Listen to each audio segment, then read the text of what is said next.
Bonsoir à tous et bienvenue dans ce journal présenté ce soir par la rédactrice en chef Laure Girard. Bonsoir Laure. Bonsoir Aurélien, bonsoir à tous. Au sommaire de cette édition, une fête mais aussi un combat. C'est tout l'enjeu de la marche des fiertés au Gay Pride organisée par la ville du Mans et les associations de défense LGBT samedi 1er juin. Et puis les 1er juillet, et puis les témoignages de Français tout juste naturalisés ce mardi en préfecture de la Sarthe. Et puis un invité politique ce soir dans ce journal. Samuel Guy, porte-parole Europe Écologie Les Verts en Sarthe, nous parlera des états généraux de l'écologie. Il est encore temps de participer. Samedi 1er juillet, c'est traditionnellement la marche des fiertés chez nous au Mans. Oui, un événement voulu par la municipalité depuis 2011, date de la première Gay Pride. Stéphane Le Foll, maire du Mans, a tenu à rappeler à la presse ce mardi que c'est aussi un acte politique, voire philosophique, dans un contexte international de repli identitaire dans bon nombre de pays, notamment la Russie. L'occasion aussi pour les associations LGBT+, de témoigner des violences quotidiennes que l'on subit quand on choisit de montrer son homosexualité. Un reportage réalisé avec la participation de notre stagiaire Cyrielle Lechat. Il n'y a pas d'ordre moral qui ne se fasse par la force ou par la violence. Les mots de l'écrivain Stefan Zweig dans la bouche de Stéphane Le Foll qui disent toute l'importance donnée à la Pride ou marche des fiertés organisée samedi 1er juillet au Mans, place de la République. On est qui on est, on ne choisit pas d'être homosexuel, on ne le devient pas non plus, on ne se réveille pas un matin en disant qu'on est homosexuel, on est comme ça depuis toujours. Donc effectivement c'est le seul moment en tout cas aujourd'hui de pouvoir se tenir la main, embrasser un garçon, une fille sur la place de la Ripe sans problème. La Pride, c'est d'abord une fête, avec cette année encore un village des fiertés, animé et coloré dès 13h, puis une marche à partir de 15h au cœur de la ville. Une manière de militer pour les droits LGBT et contre les violences quotidiennes. Alors, dans la rue du Mans, ça devient quand même assez simple, contrairement à d'autres lieux, j'ai envie de dire. Mais dans la définition du quotidien, ce que j'entendais, ça pouvait être dans le cadre du travail. Je suis moi-même ancienne serveuse en restauration et c'est vrai que des fois c'est compliqué de s'assumer encore aujourd'hui dans ce milieu. Il y a aussi dans le cadre de l'école où il y a encore aujourd'hui plein d'écoles où il y a du harcèlement à ce sujet. Ça fait notamment encore une fois une référence au petit Lucas qui s'est suicidé suite à du harcèlement par ses camarades. Ou encore le suicide à Bellevue l'année dernière. Il faut continuer le combat parce il ne faut pas l'arrêter maintenant parce que sinon on s'aperçoit si on l'a arrêté pendant 2 ans du confinement, on est reparti sur quand même beaucoup plus d'agressions, aussi bien à l'école que dans le monde du travail. Donc on reprend les marches et ça refait parler de nous et effectivement c'est super important. Il ne faut pas lâcher en tout cas. La marche est bien un acte politique ouvert à tous, notamment aux jeunes qui peut-être se questionnent et trouveront des ressources et une écoute auprès des associations. Économie et sociale à présent avec une grève très rare dans le milieu bancaire. Les salariés du Crédit Mutuel Maine Anjou Basse-Normandie sont en grève. Pas de manifestation sur site, mais un appel de l'intersyndicale à rester chez soi. Les syndicats demandent à la direction une revalorisation des salaires, une prime de partage de la valeur de 3 000 € et la révision des conditions de travail. Contacté, le service communication du Crédit Mutuel nous indique que le contexte actuel et l'augmentation des taux d'épargne ne permettent pas de répondre aux exigences des syndicats.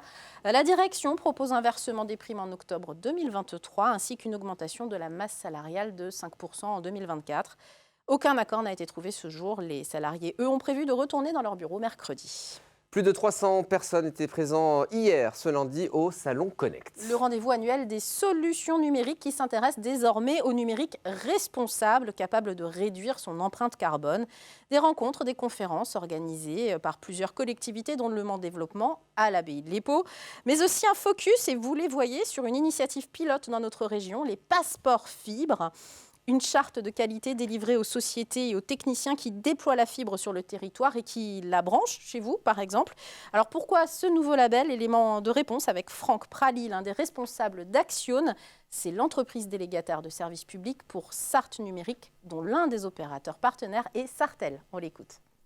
Des passeports fibres, on a voulu être un peu promoteur de cette démarche en France et notamment on veut le mettre en place sur le projet Sartel pour améliorer la qualité des raccordements chez les abonnés finaux, à la fois la sécurité lors des interventions, à la fois s'assurer de l'attention que l'on porte aux clients lors des interventions, faire des interventions de qualité bien évidemment, et surtout s'assurer de la formation des gens qui interviennent, à la fois nos propres collaborateurs, mais également les sous-traitants qui interviennent pour nous. Les gens qui vont recevoir aujourd'hui le passeport ont été formés, mais ces passeports ne sont pas définitifs, ils vont être audités au fil du temps, et s'ils ne respectent pas des niveaux d'exigence, se verront retirer leur passeport et devront être reformés à cette démarche. Un mois présent lors de cette nouvelle campagne de sensibilisation de l'UFC Que Choisir. Selon l'association de consommateurs, 15,70% d'eau potable est perdue en Sarthe à cause de la vétusté du réseau de canalisation. Afin de préserver la ressource, elle alerte sur l'état de ce réseau.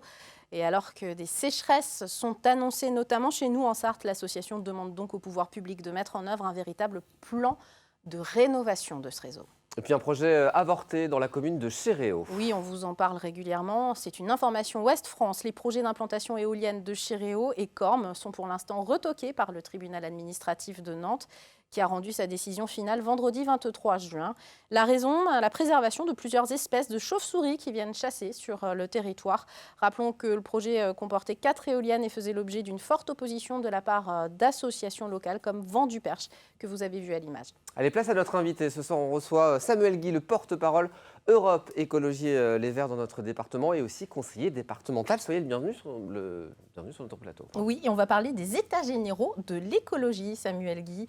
On a 150 jours pour construire un nouveau mouvement écologiste. C'est ce qui est marqué sur le site internet lesécologistes.fr. C'est quoi les états généraux de l'écologie ? Bonsoir Laure. Les états généraux de l'écologie, c'est la dynamique et le dispositif qui a été mis en place par la nouvelle direction de notre parti, donc Marine Tondelier, qui est la secrétaire nationale Europe Écologie Les Verts depuis le congrès du mois d'octobre. Et l'idée, c'est de pouvoir augmenter, améliorer notre audience et puis notre réseau. Il n'est pas de passer à 1 million d'adhérents au parti politique, parce qu'on sait très bien que ce n'est pas non plus le dispositif qui sont aujourd'hui le plus en vogue et vers lesquels les habitants se tournent. Par contre, sans avoir des adhérents, il faut être capable de pouvoir fédérer, avoir des échanges, de la confiance aussi, et du coup d'avoir un réseau dans une sorte de nébuleuse un petit peu, mais une nébuleuse dans le sens positif du terme. Donc, ce que vous voulez dire, c'est que c'est une consultation citoyenne, mais pas forcément que pour les écolos politisés, en fait. Parce que ceux-là, normalement, on les connaît un peu, nos adhérents, et qu'on entend ce discours très largement, mais tout le monde est écolo. Alors, en fait, il se trouve qu'on l'est plus ou moins, et puis plus ou moins, j'ai envie de dire bien, en tout cas, plus ou moins actif. Être écologiste, ce n'est pas juste prendre les choses par un petit bout de la lorgnette, mais c'est voir aussi la complexité du monde et puis ce qu'on appelle une analyse systémique. Chaque élément a une interaction avec les autres, et c'est bien de trier ses déchets, mais si on trie ses déchets et qu'on fait 500 mètres en voiture, ça ne marche plus très bien. Donc il faut avoir une vision plus globale des choses.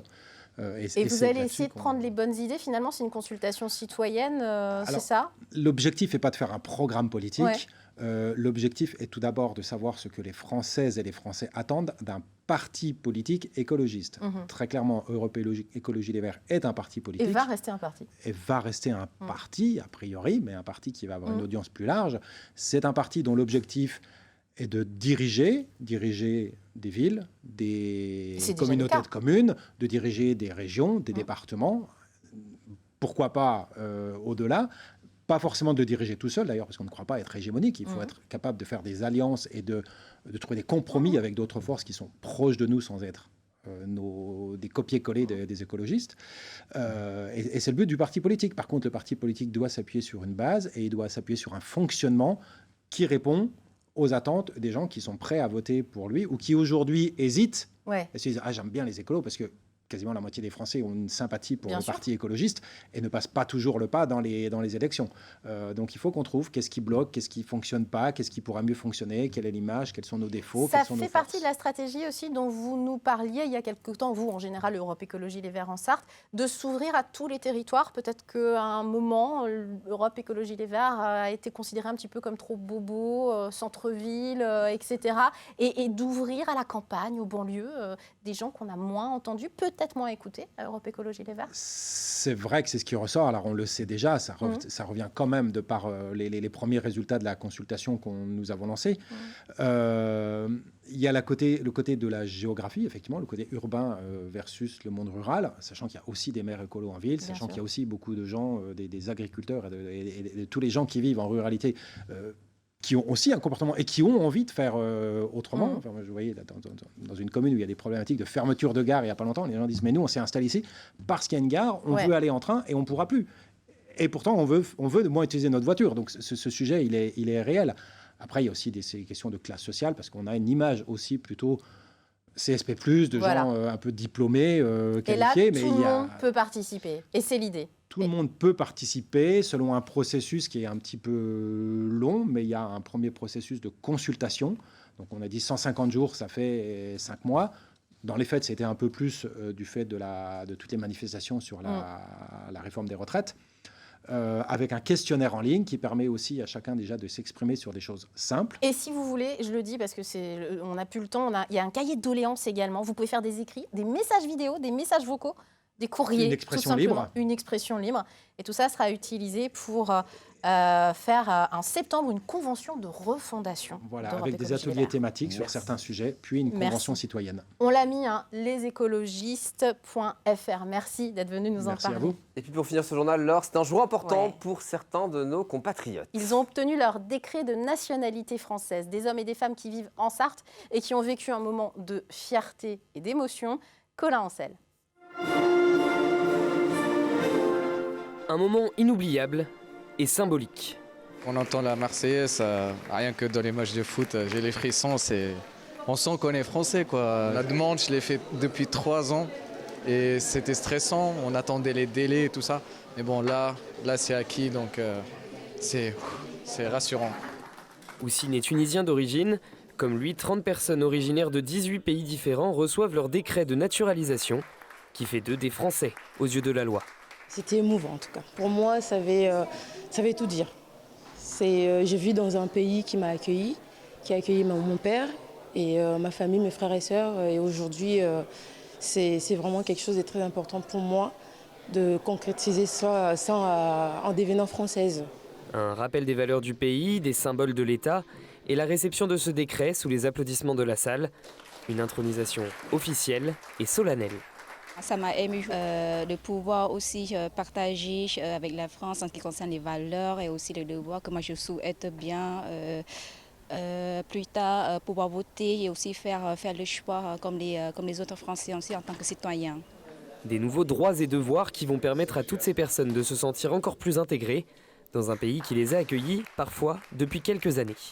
Dès le moment que je suis arrivé en France, je me suis senti français déjà. D'avoir des droits et des devoirs, de payer mes impôts en France, de travailler en France, d'aider les autres. Et c'est ça qui fait que je me sens beaucoup plus français dès le moment qu'on vit en France. Voilà. Un instant dont ces personnes se souviendront, ainsi que leurs enfants. En plus des parents naturalisés, 17 mineurs ont également obtenu la nationalité française. Merci beaucoup, Laure. C'est la fin de ce journal. Une page de pub, la météo. On se retrouve dans quelques instants avec Anne-Sophie Tuard.